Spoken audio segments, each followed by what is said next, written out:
Deuteronomio capítulo 34 del libro de Deuteronomio. ¿Dicen amén?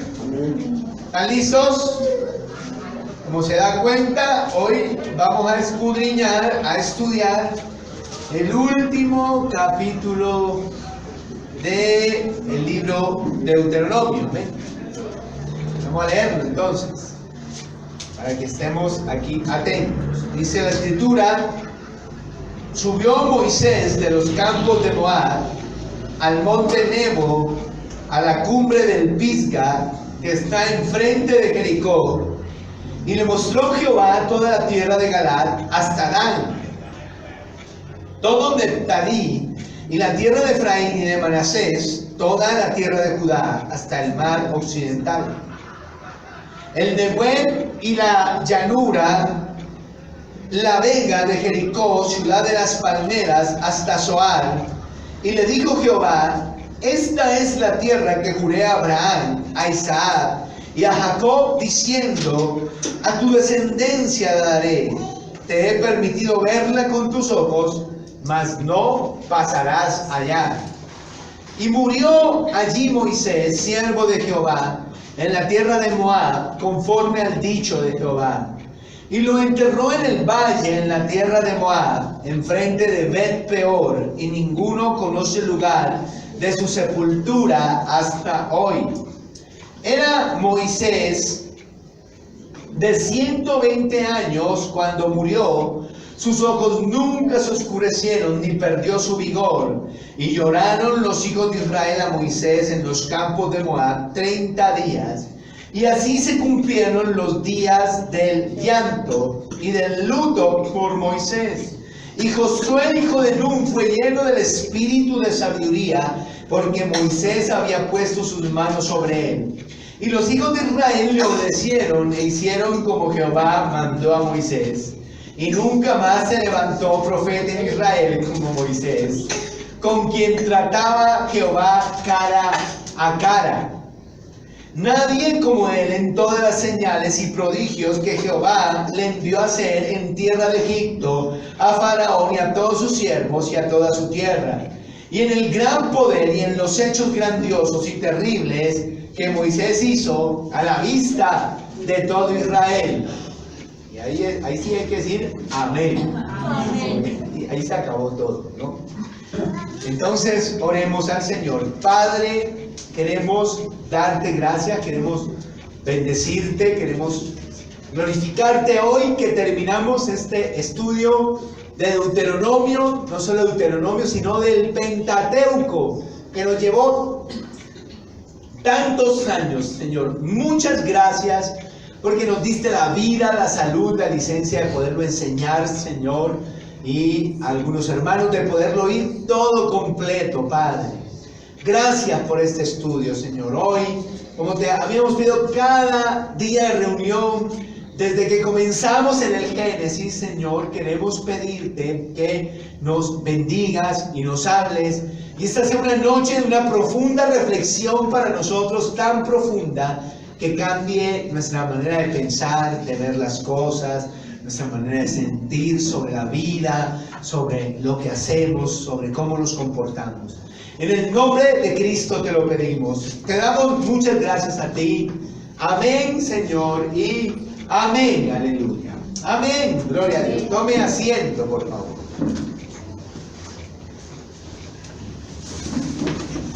Antes de comenzar, a mí sí me gustaría saber quién hizo todo el estudio del Pentateuco.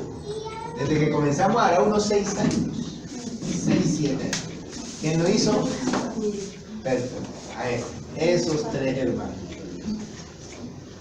Los otros están en la carne, están por ahí, quién sabe qué cosas, ¿no? Pero Luisa, Ledis, Miguel Ángel hicieron todo el estudio. Espero que hagan todo el de los libros históricos, ¿no? Que es más largo, que comenzamos con el favor de Dios el otro viernes. Este pasaje tiene varias curiosidades que es necesario decir antes de hacerlo, ¿no? Antes de predicarlo, digo. Si se da cuenta, el capítulo 34 muy probablemente no pudo haber sido escrito por Moisés, a menos que Dios se lo haya revelado o algo así. Pero probablemente no lo escribió Moisés, ¿no? Porque no hay manera que Moisés hubiera escrito su propia muerte, ¿verdad? Entonces, ahí es donde nos damos cuenta que en el Pentateuco tenemos muchos pasajes, el cual su núcleo fue la mano de Moisés, pero hubo otras cosas que allí se pusieron. Este es un ejemplo de ello, ¿no? Se pusieron después, posteriormente o algo.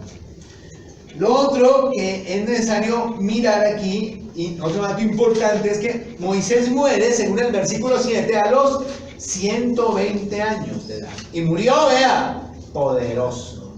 No tenía hipertensión, no tenía diabetes, no tenía... ¿qué más le da a la gente?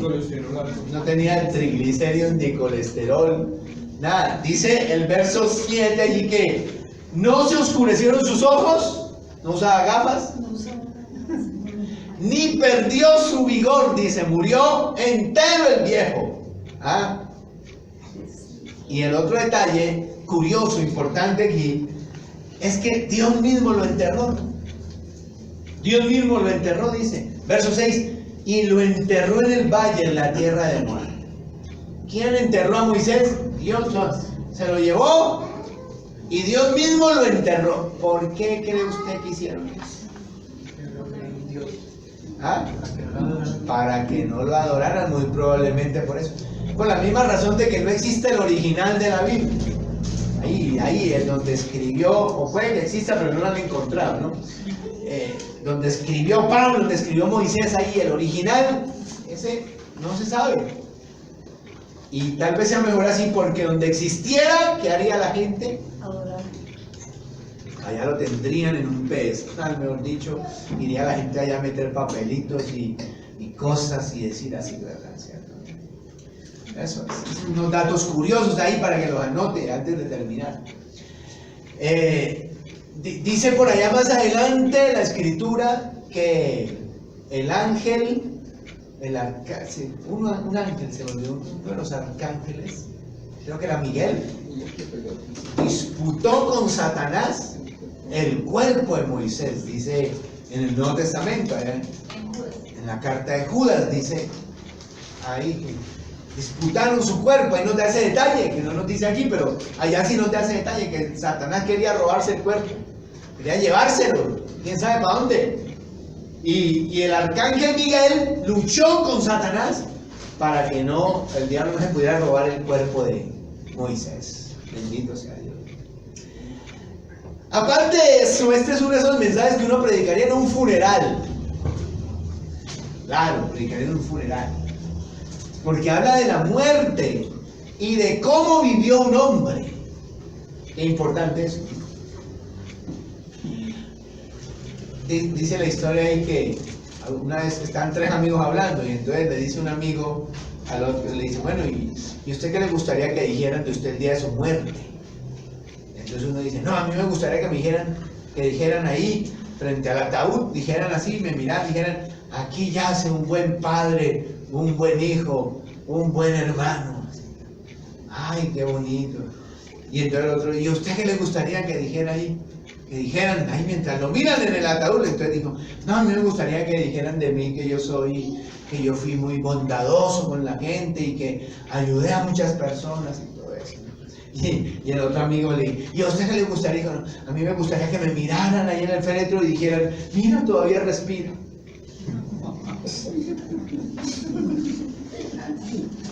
Ah, está bueno, hermano. Está bueno. O sea, que porque todavía está vivo, ¿no?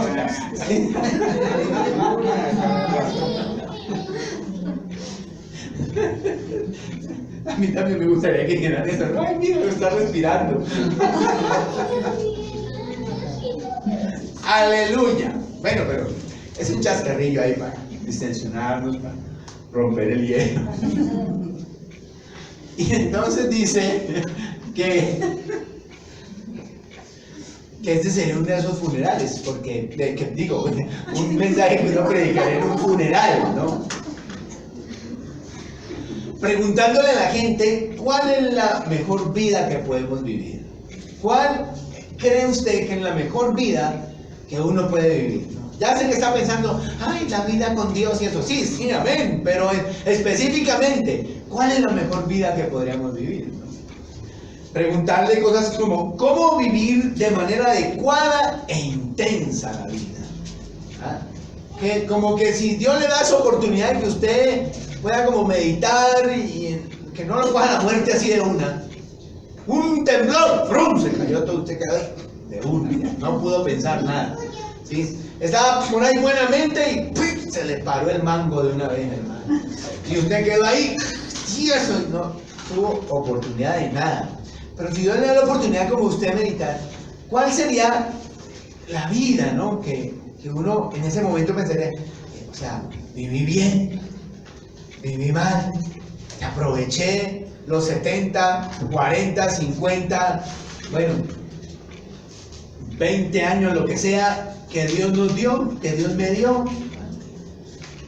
Esas preguntas, la respuesta a esas preguntas están en este texto que acabamos de leer, ¿no? Este texto nos habla de cuál es la mejor manera de vivir, de cuál es la manera más adecuada de vivir intensamente, cosa que cuando muramos y tenemos la oportunidad de meditar en eso, podamos decir, yo viví bien, ¿no? Yo viví bien. Yo pienso mucho en ese momento, a ver, bueno, últimamente ya no pienso tanto, pero usted no piensa en ese momento, ¿verdad? No piensa en... Sí, uno con 20 años no piensa que se va a morir nunca, sí, eso sí. Pero usted no piensa nunca en ese momento, o sea, no piensa en cuando tenga 70, 80, usted no piensa en eso. No piensa en el momento en que va a morir, no piensa en eso nunca. Yo sí, tal vez más de lo que quería pensar en eso. Y a veces me levanto en la mañana y el primer pensamiento que me viene a la mente es un día menos. Sí, de verdad, tengo esos pensamientos así como raros, ¿no? Y digo, un día menos. Y luego digo, bueno, pero ¿para qué pienso eso? Igual va a llegar. Pero luego digo, no, pero es un día menos. Y uno a los 30, y entonces a veces me doy moral, y moral de la buena, ¿no? Y digo, pero un día más cerca de Jesús. Porque también es verdad eso. Sí. Pero fíjese, ¿no piensa en eso? Claro, yo pienso. Y uno debería pensar mucho en eso. Porque eso es lo que le hace como afanarse a uno, ¿no? Decir, bueno, entonces pilas porque ya un día menos, pero pilas porque se está acabando esto, otro día menos y hay que dejar algo, hay que moverse, hay que mirar qué hacemos. ¿Cierto? Hay que vivir bien. Entonces, este texto nos habla de cómo vivir bien, de no tener remordimiento para el fin de la vida, de no tener culpas por allá al fin de la vida, sino llegará ese momento, va a llegar, quién sabe cómo, para cada uno de nosotros, pero que por lo menos estemos satisfechos. Y digamos, bueno, me va a morir igual, pero hice las cosas, pero obré bien, pero valió la pena haber vivido. Amén. Entonces fíjese, ¿cómo debemos vivir? ¿Cómo vivió Moisés? ¿Cómo debemos vivir? Debemos vivir para los demás. ¿Sí? Verso 4 dice algo, y le dijo Jehová, esta es la tierra que juré a Abraham, a Isaac y a Jacob, diciendo, a tu descendencia le daré, te he permitido verla con tus ojos, mas no pasarás allá. ¿No? Y eso es llamativo. No sé si recuerda la historia de lo que pasó, que Dios le dijo, háblale a la roca, ya, que llegaron y el pueblo estaba sediento, ¿ah? Y el Señor le dijo, me va a glorificar, háblale a la roca para que salga el agua. Y Moisés estaba enojado y no le habló a la roca, sino que cogió la vara, recuerda la historia, y ¡pah! ¡Pah! Le pegó a la roca y por eso no lo dejaron entrar a la tierra. Cuando hicimos ese estudio, y que solo por eso, bueno, al que más se le da, más se le exige, ¿verdad? Y dice, no me honraste delante del pueblo, no vas a entrar a la tierra prometida.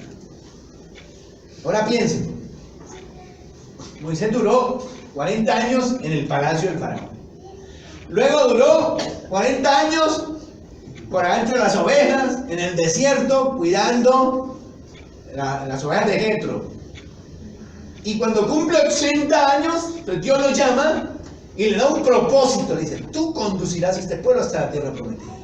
Y te voy a usar y vas a hacer una bendición, Moisés. Y Moisés asume eso como el propósito de su vida, ¿no? Y empieza el peregrinaje y toda la historia que ya estudiamos, para que al final, porque eso fue ya casi al final, que póngale 2 años antes de entrar a la tierra prometida, le digan, no va a entrar. Han pasado 115, 118 años más o menos de su vida. Y han pasado alrededor de 38 años desde que él empezó su travesía e hizo de esto el propósito de su vida. Póngase en los zapatos de Moisés. ¿Qué hubiera hecho usted? ¿Se acuerdan lo que le conté hace poquito de ese pastor que lo mandaron por allá y luego pasó el pastor en el carro y que él fue y le dijo, pastor, que si me deja llevar una... yo ya construí la iglesia, ya tengo la gente, solo necesito que me ayude allá a la puerta. Y el pastor le dijo, usted me metió allá, llévelo usted, hermano. Y luego el hombre con la puerta al hombro, y el pastor pasó en la camioneta y paró y todo, y lo saludó y siguió. ¿Saben que ese día le pregunté, ¿qué hubiera hecho usted? Que una hermana dijo, le pongo la puerta en tu cabeza. ¿Se acuerda que dijo, le pongo la puerta en la cabeza? Muchos hubiéramos hecho eso, pero ahora piense, ahora Dios, la traigo aquí a colación porque es muy parecido eso, ¿no? Moisés ha servido, ha aguantado, ha soportado, y un día porque le dio 2 golpes a la piedra, Dios le dice, ahora no entra a la tierra prometida. ¿Qué hubiera hecho usted? La mayoría de nosotros, tan inmaduros que somos, tan niñitos espirituales, dicho, pues no cuente más conmigo entonces, pues que yo soy muy rebelde. No cuente conmigo entonces, olvídese de mí. Ay, ¿le parece? Ay, yo muy ilusionado que voy a entrar a la tierra prometida, me ha aguantado todo esto, todos estos años, no sé qué, me ha aguantado toda esta gente, y ahora usted me sale con que porque le pegué 2 golpes a la piedra, no voy a entrar a la tierra prometida. Pues conmigo no cuente, y que toda esta gente me puede ir al infierno, toda esta gente me puede podrir si quiere. No cuente más, porque eso es injusto, y a mí me gusta mucho la justicia. Porque yo soy muy justo en todo lo que yo hago, y entonces a mí me gusta mucho la justicia. Eso es injusto, muy bien. Eso hubiéramos hecho muchos de nosotros, muy niños, bebecitos ahí maduros, hubiéramos hecho eso. Pero ¿usted cree que a Moisés le importó? Moisés siguió a cargo de ese pueblo, ¿verdad? Hasta el fin. Murió allá, como un buen capitán, murió allá, con su barco. O sea, ya para nosotros tal vez no hubiera habido razón de continuar, no hay razón. La meta era entrar a la tierra prometida, guiar al pueblo en la conquista y todo eso, ya no hay eso. ¿Qué hay? Servir y ayudar a esa gente a que sí llegue. Eso es todo lo que queda. Y Moisés aceptó eso.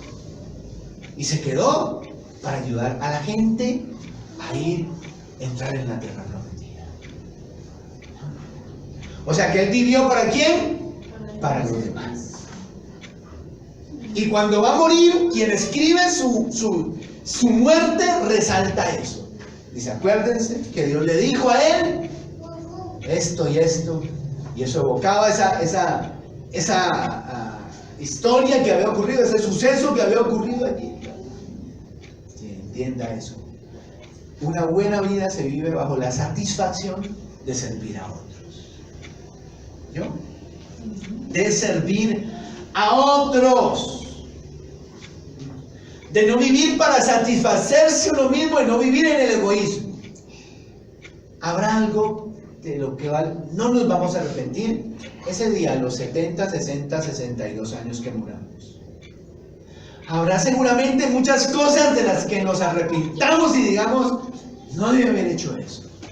Pero habrá una de la que seguramente usted nunca se va a arrepentir, o no se va a arrepentir ese día, y es de haber vivido para servir a otros, de haber vivido no para satisfacerse a usted, o haber vivido solo para sus caprichos, sus intereses y sus deseos, sino haber vivido para ayudar a otros. Seguro no se va a arrepentir ese día. Pero la pregunta es, suponga que ese día fuera hoy. Ay, Dios nos guarde, hermano, ahorita en 10 minutos un terremoto aquí, se nos caigan los otros 2 pisos encima. Suponga que ahora saliendo allí, bueno, malandros hay por todo lado, hermano. Suponga que ese día fuera hoy. ¿Ha vivido usted para servir a otros? ¿Ha vivido para satisfacerse usted mismo? ¿Ha vivido egoístamente? Rindiendo un culto a usted mismo, un culto a lo que usted quiera, a lo que usted desea, pero olvidándose del resto de la humanidad. No, sí, es que yo a veces por ahí ayudo a este y al otro. No estoy hablando de a veces ayudar al uno y al otro y a veces mostrar buen corazón. Hablo de una vida dedicada a ayudar, a servir a otros. Usted no se va a arrepentir de eso. Así le hayan pagado mal, ¿no? Aunque te paguen mal, porque suele suceder. Ellos se arrepentirán de haberle pagado mal. Pero usted no se va a arrepentir de haberle servido a ellos. ¿Amén? Atento a eso. Pero si hoy fuera el día, ¿está viviendo usted para servir a otros? ¿Está viviendo solo para su satisfacción personal? Por eso este es un sermón para un funeral. Pero no haga cara de funeral. Puede reír. Bueno, luego de eso, en segundo lugar, debemos vivir para el llanto. Debemos vivir para el llanto. En el verso 8 dice que cuando Moisés murió, verso 8 dice allí, y lloraron los hijos de Israel a Moisés en los campos de Moab 30 días. Y así se cumplieron los días del llanto y del luto por Moisés. O sea, la gente a llorar, todo el mundo. Y luto, claro, tremendo hombre. Y se murió. Y la gente no dijo bendito sea Dios que se murió. Sino que la gente que hizo, lloró, guardó luto, sintió pesar, qué lástima.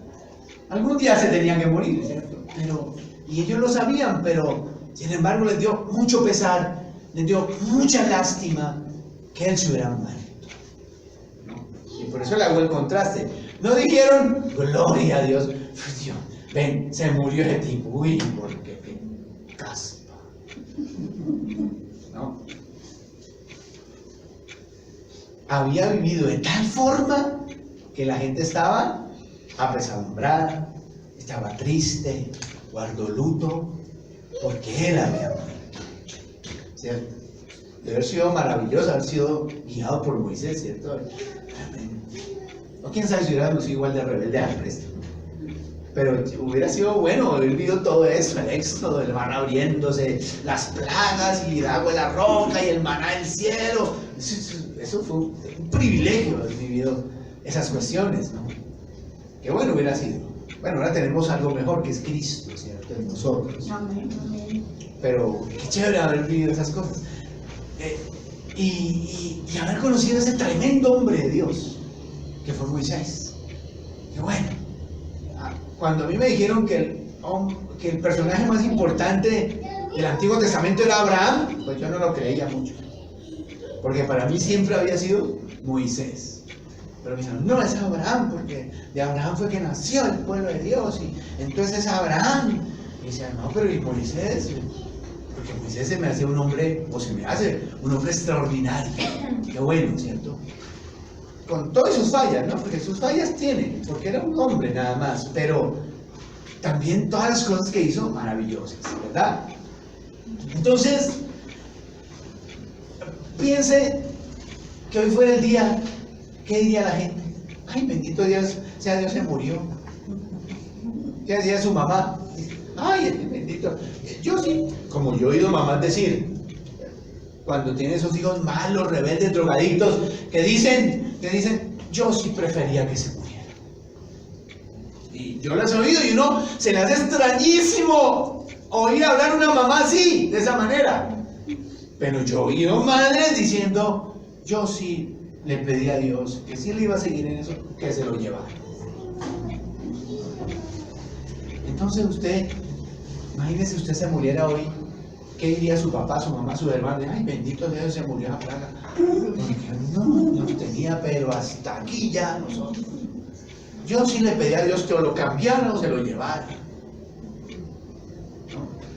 ¿Qué diría usted, sus vecinos, la gente? ¿Qué diría de usted?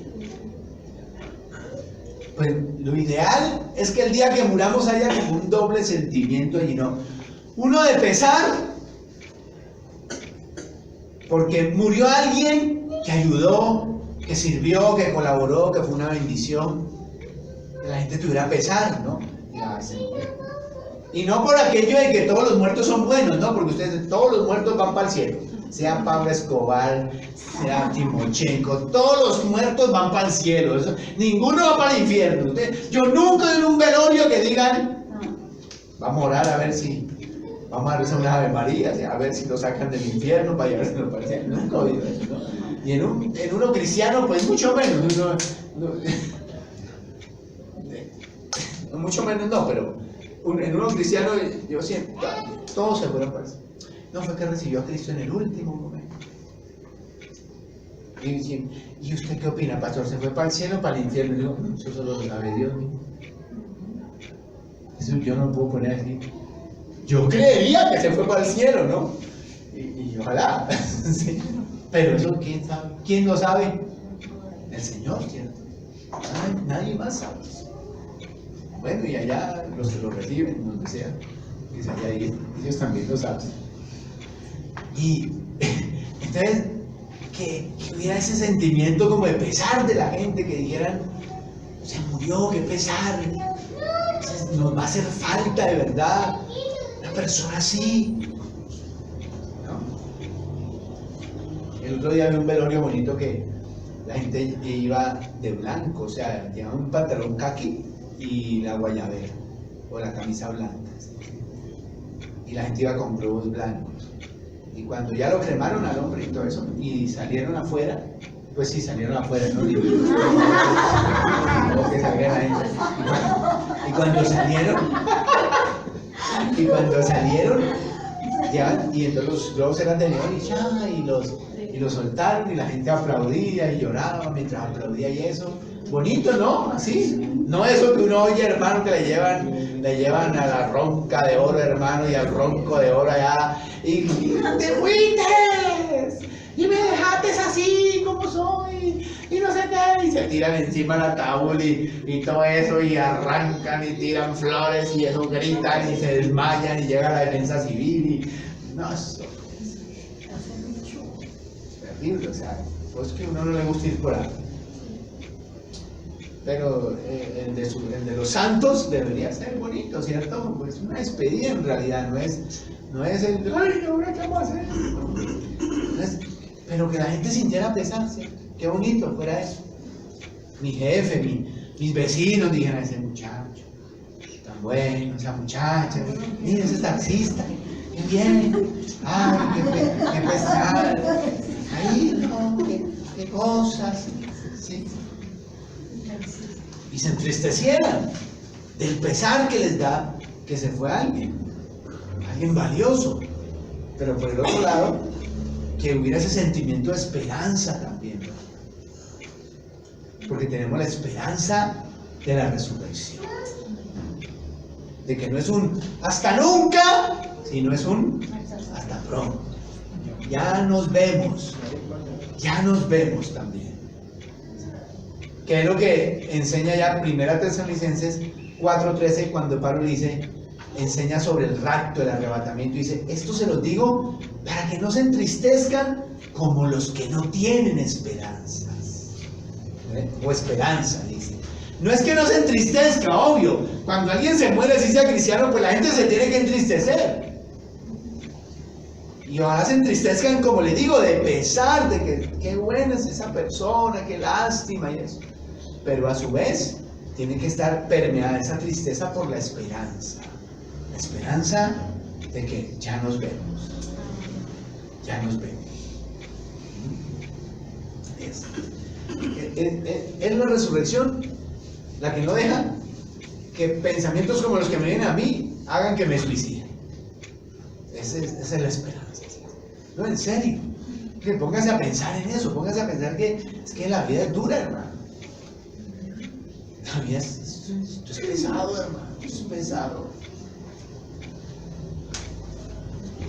Y encima sabe uno que igual se va a morir. Y entonces, ¿qué es lo que le impide a uno adelantar eso? Igual va a morir. El temor de Dios, ¿verdad? 1, 2, la esperanza de la resurrección. Esa es la que marca la diferencia. Porque esperamos la resurrección, es que vivimos esta vida.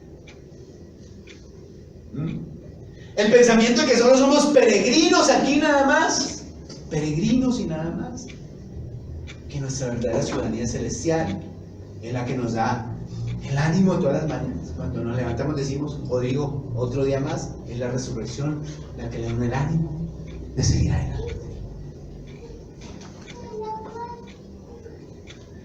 Entonces, la esperanza, que cuando usted muera, pueda pensar, si le dan la oportunidad, de sentir la satisfacción de que vivió para servir a otros. Que cuando usted muera, como Moisés, la gente siente pesar, a su vez esperanza, pero llore porque siente pesar de la ausencia suya. Y no que estén contentos y alegres. Menos mal se murió aquí. Terrible, ¿cierto? Morir. Ser tan malo que la gente esté feliz de que uno se muera o sienta alivio de que uno se muera. Terrible esa vida. Esa vida fue desperdiciada totalmente. Luego, el verso 9 nos dice que debemos vivir para otro. Debemos vivir para otro. Verso 9, porque dice, y Josué, hijo de Nun, fue lleno del espíritu de sabiduría porque Moisés había puesto sus manos sobre él. Y los hijos de Israel le obedecieron e hicieron como Jehová mandó a Moisés. Ahora, ya le dije que Moisés pasó su vida construyendo una meta y unos valores. ¿Ah? Así pasó su vida. O al menos los últimos 40 años de su vida. Digamos los últimos 80, porque la segunda etapa de 40 años en el desierto fue la formación de Dios. Allá lo cogió el Señor, ¿yo? Porque de Egipto salió porque mató al otro. Y eso. Entonces, en el desierto Dios lo forma. Ahí empieza a construir una meta, un propósito, tal vez ni lo sabía. Y después a los 80 ya lo sabe. Tiene una meta, unos valores que forjar. Pero eso hubiera muerto con él ese día si él no hace algo. Todo eso que él construyó hubiera muerto con él ese día si Dios no hace algo. Perdón, si él no hace algo. ¿Y qué fue lo que hizo? Se reprodujo en otro ser humano. Y sembró en otro ser humano, en este caso Josué, sus valores, su visión de la vida, las metas que él tenía. Se las puso a él y le dijo, ahora usted vaya y termine, haga lo que yo hice o lo que yo tenía que hacer, termine lo que yo comencé. Esa es una manera de, entre comillas, seguir viviendo en el tiempo. Dos maneras de vivir en el tiempo son: una, dejar una huella que no se borre en el corazón de las personas, en la comunidad en la que me desenvuelvo. Dos, la segunda manera es reproduciéndome, que termine o continúe lo que yo comencé. o lo que recibí también de otro a su vez. De esa manera uno vive en el tiempo, sigue viviendo en el tiempo, en el recuerdo, en el agradecimiento de las personas. Ahí sí. Pero si uno vive solo para comer y dormir, usted se muere, ¿quién se acuerda de usted? ¿Cuál es su mamá? Y hasta el día que se muere su mamá, y ahí nadie más le vuelve a acordar. ¿Sí es Mirita? Mariela es Mariela. Marielita, así es. Usted vive para levantarse en la mañana y irse a trabajar, no sé qué, tal, construir su vida, hacer sus cosas, y todo eso no impacta a otros, no afecta a otros, no toca el corazón de otros. El día que usted se muere, con usted se muere su recuerdo, se muere usted.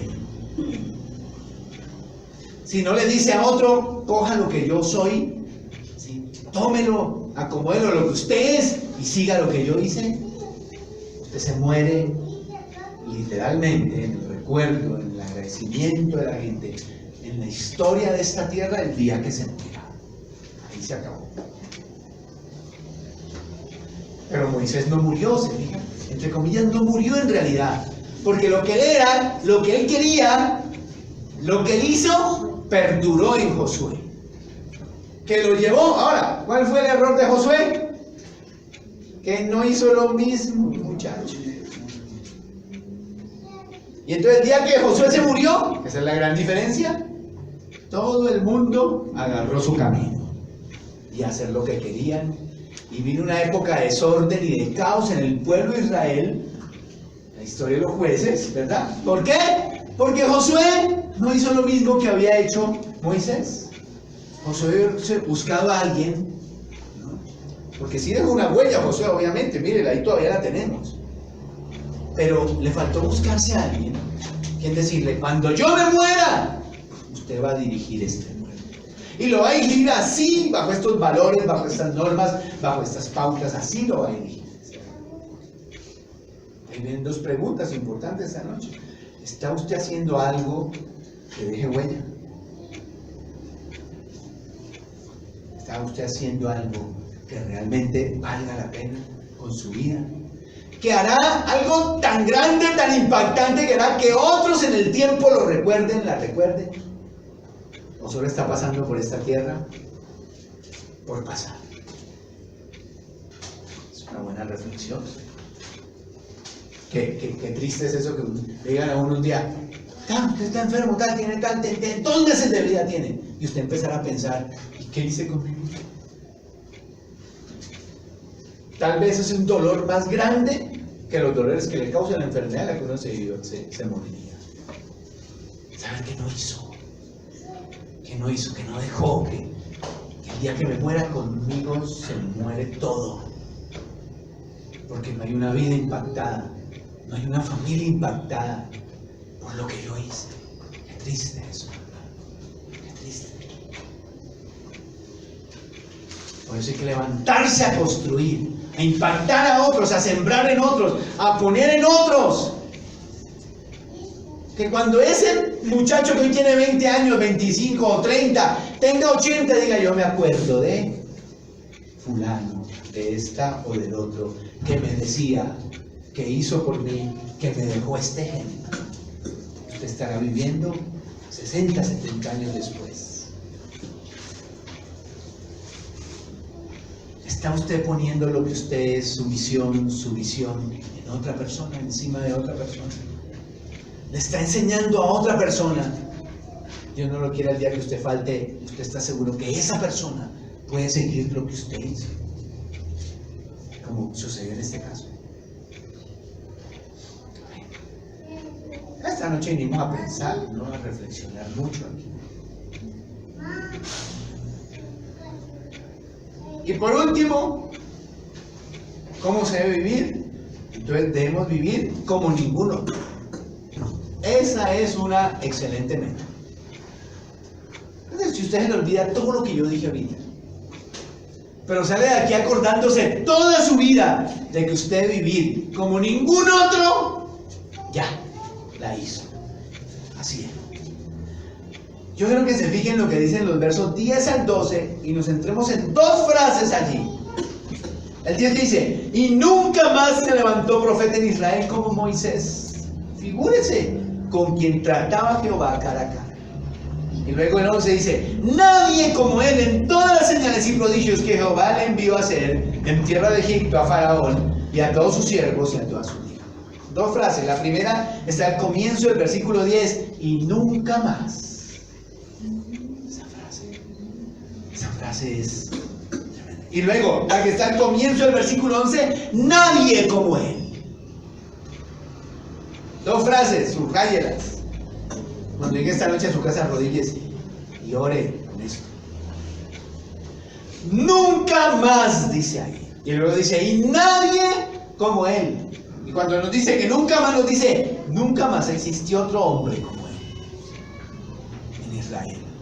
Nunca. Tremendo, ¿no?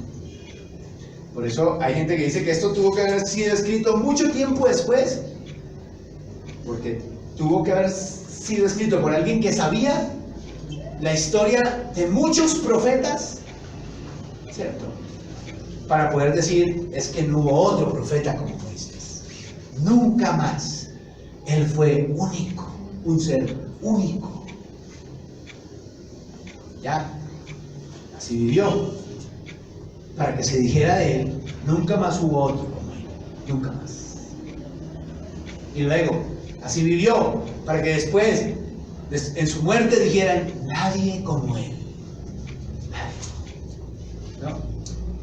Eso es, si hubiera una tumba de Moisés, eso es lo que debería decir ahí. Nunca más y nadie como él. Esas son las dos frases que caracterizan lo que hizo él. Lo que fue para Dios, lo que fue para el pueblo de Israel. Nunca más y nadie como él. ¿Cuán lejos estamos de que de nosotros se diga lo mismo, verdad?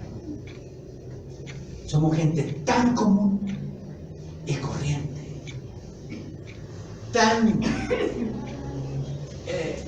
encontrable, no sé si usted usa esa expresión, pero usted entiende lo que quiero decir. Tan fácilmente encontrables. Somos tan parecidos a los demás que difícilmente, si hoy muriéramos, alguien podría decir de nosotros, nunca más existió alguien como ese hombre, como esa mujer. Difícilmente alguien podría decir, nadie como él, como ella. Nadie. Difícilmente. Pero qué bueno que esta noche eso se vuelva un propósito, una meta en nuestra vida. Que usted hable con alguien y le diga, mire, solo si es verdad, quiero que el día de mi muerte, en la lápida allá, o encima del ataúd donde se me queman y me echan al mar o lo que sea, alguien ponga un letrero que diga, nunca más y nadie como él, nadie como ella, solo si es verdad. Y que cada día en nuestra vida vivamos para ello, para que a través de esa frase se le dé gloria a Dios. Nunca más. Nadie como él. Este es un buen propósito. Eso es vivir con propósito. Eso es vivir para lo que se debe vivir. ¿Pero qué cree, hermano? ¿Cómo vive uno? ¿Normal? ¿Cómo? Puede que nosotros como cristianos vivamos un poquito distinto a los demás. Porque ni hablar de los de afuera. Los de afuera creen que vivir es perico, marihuana, bazuco, bailar, tomar, tener sexo, no sé qué. Eso es lo que creen de ellos. Es más común que eso, nada. Y luego nos convertimos y nos hacemos un tanto diferentes, pero luego volvemos a querer lo mismo y somos cristianos comunes, hijos de Dios comunes, de los que difícilmente se puede decir nunca más nadie como él. Pero si esta noche usted sale con ese propósito en su mente, si yo soy un muchacho, soy una muchacha, si lo es, o soy un hombre, una mujer en la mitad de mi vida, o soy una persona ya terminando la vida, me quedan unos 20 años de vida, tal vez 25 años de vida, o 10 o 15, quién sabe, porque usted ya se ve de edad, no es tarde tampoco para usted decir, pero yo voy a hacer Que el nombre de Dios sea glorificado cuando la gente diga, nunca más hubo otro hombre, otra mujer como él. Nadie fue como esa persona. Es un reto. Debería ser un reto en nuestra vida, porque así se vive. Amén.